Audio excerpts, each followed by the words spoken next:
السلام علیکم، good morning dear students. امید ہے آپ سب لوگ ٹھیک ہوں گے، خیر و عافیت سے ہوں گے. ہمارے آج کا موضوع ہے خواجہ حیدر علی آتش، جن کی غزل ہمارے نصاب میں شامل ہے. اس کو پڑھنے سے پہلے ہم آتش صاحب کی حالات زندگی اور اپنی خدمات پر روشنی ڈالیں گے. ٹھیک ہے ڈیئر اسٹوڈنٹس. خواجہ حیدر علی آتش.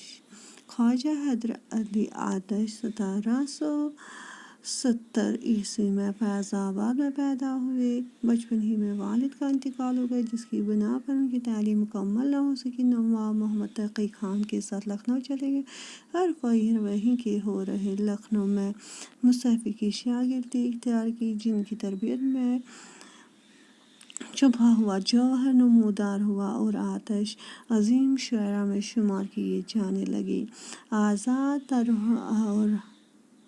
اور درویشانہ زندگی بسر کرتے تھے. لگ بھگ ساری زندگی تنگ حالی میں گزار دی، لیکن کسی کے سامنے ہاتھ نہیں پھیلایا. آخری عمر میں ان کی بینائی چلی گئی.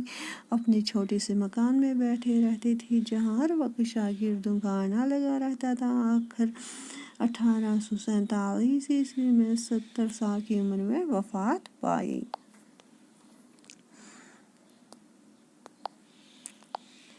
آتش اردو کے شیریں کلام شاعروں میں شمار کیے جاتے ہیں. ان کی شاعری میں زبان کا حسن اور جذبے کی صداقت پائی جاتی ہے.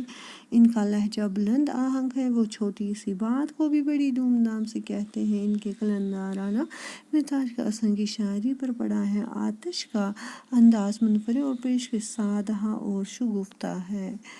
Okay dear students, Allah Hafiz. Thank you all for watching this video. Have a nice day.